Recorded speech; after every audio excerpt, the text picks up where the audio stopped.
I wanted to give a brief demonstration how Adobe Premiere's multi-camera sequence editing is a huge time saver, especially if you're a one-man band like I am most of the time. I've shot numerous shows, interviews using multiple cameras, multiple microphones, and the biggest issue a lot of people have is how do you synchronize them all efficiently in post? A number of years back, Premiere came out with multicam sequence editing. It's a great alternative instead of using a live switcher for podcasts or interviews where you have to make cuts in real time.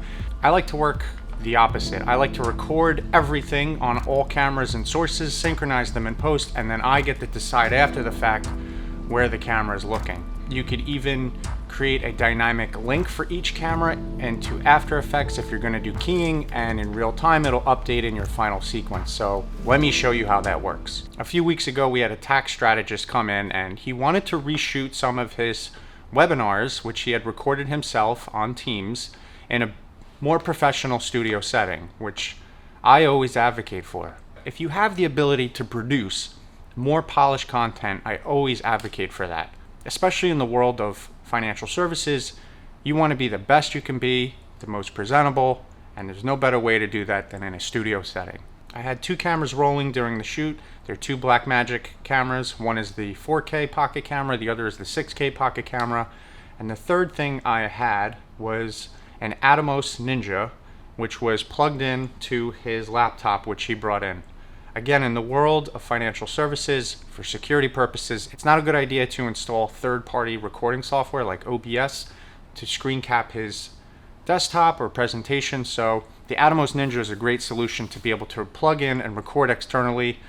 The only downside is that is just like everything nowadays is subscription-based and a money grab. Atomos locks you out of some features which you then have to pay additionally for. I found out the day of the shoot that I was low on SSD space I needed for the Atomos recorder, so I went to choose the H.265 encoding option, which is a great space saver, but it's an additional $100 charge. So thank you, Atomos. I recorded 4K ProRes LT, which is a line enough file, while still retaining the quality I need to zoom in on his presentation if I need to for anything hard to read.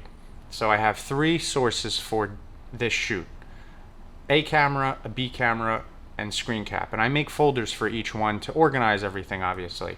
So the way I work is my A camera I will drop into one folder, my B camera into another, and all my screen cap into another. So I also have my F1 through F4 keys for labeling. This is how I work. If I'm going to use the take, I choose blue. If I am hesitant about using that take, I choose yellow. And if I know I'm not going to use that take, I use rose or red. Red, yellow, blue. And you can even add green for behind the scenes. That's how I work, because I know to come back to it. It's a usable clip. All my usable clips for my A camera, I'll just drag onto the timeline, like so.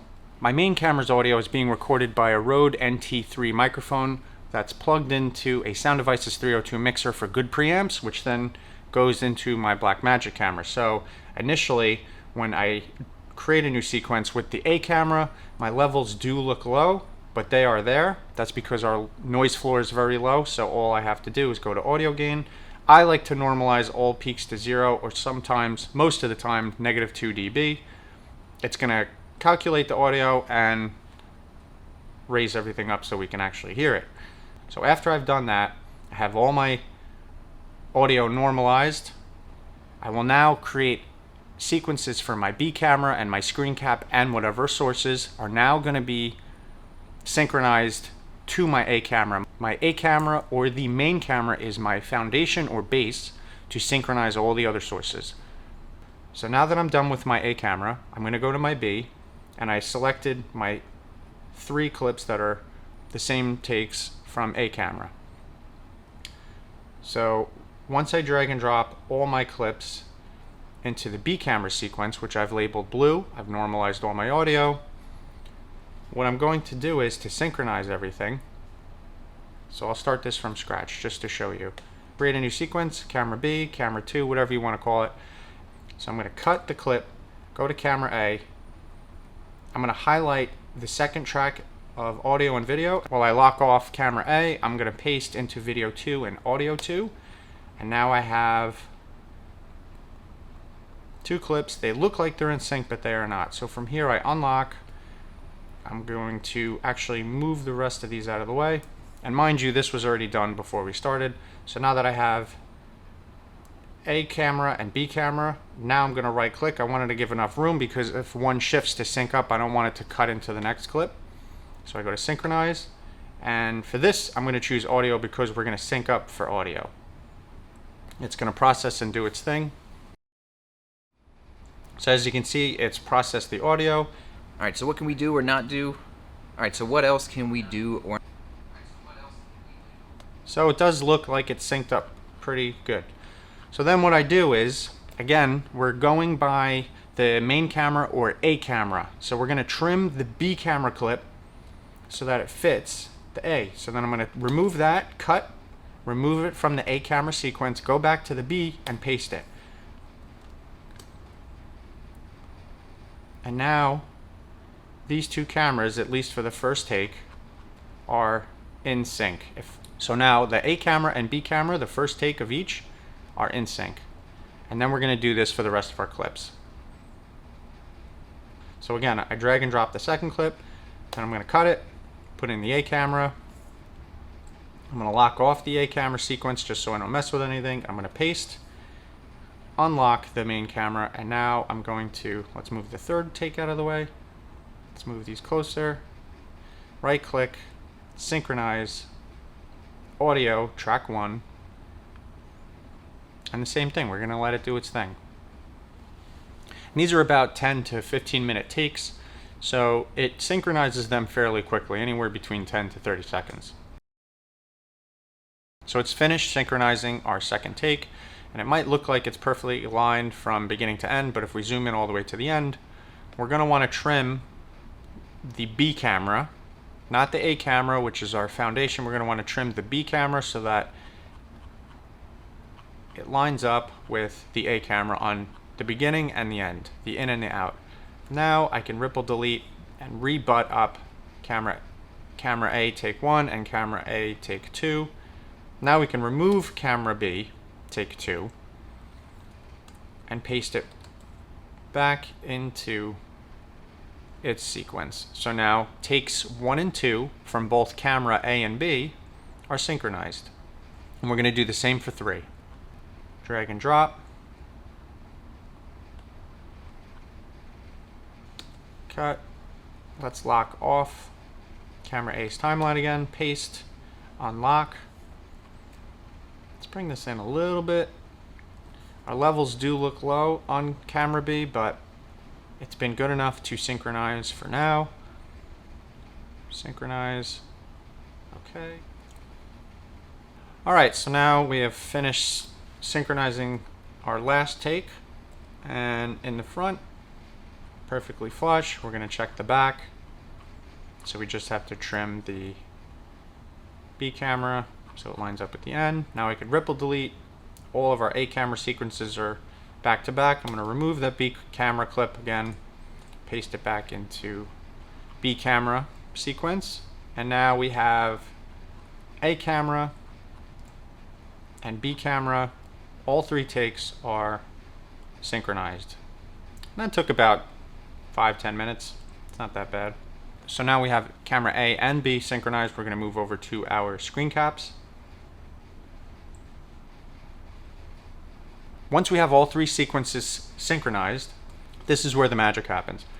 We're going to select all 3, camera A, B, and screen cap. We're going to right click, and we're going to go to Create Multicam Camera Source Sequence. Now this window pops up, and if you're not synchronizing manually like we just did, you would normally choose audio and choose your track from the main source or the first source that you want everything to synchronize with. And this works great when you have one long take. But since I have multiple takes, I had to manually synchronize. So for this demonstration, we're going to select in points, or we could do out points, but in this case we're going to do in points.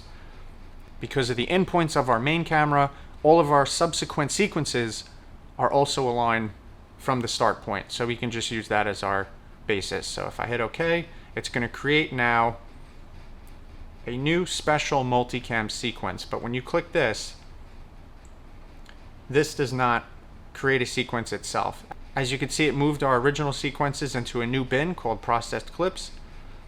So we have this right here. So what we have to do now, as you can see in the source, if we scrub through, everything is aligned, in sync, and we're good to go. So all we have to do now is right click this and go to new sequence from clip. So what you're going to want to do is toggle the multicam view, which is this icon right here. And if you don't have it, in your program monitor window, go to the plus button and you'll see it here. Drag it onto the toolbar and then hit OK. So now that we are fully synchronized in our multicam sequence, you can see it has the audio and it's pulled the audio from the A camera source. I then go into the other sequences and mute camera B and the screen cap just to be safe. But whatever I do in the other sequences will populate in the final, which is awesome. So here you can see we have all of our sources. They are synchronized, so I can make this window even bigger. We can see a yellow highlight, which means we're in standby, and this is the clip that's selected. This is the output, so this is what the final file it will output. And if we hit play, yeah, we're good to go. all you have to do is click. All right, no, don't need a countdown or nothing, just go. To change the camera or source.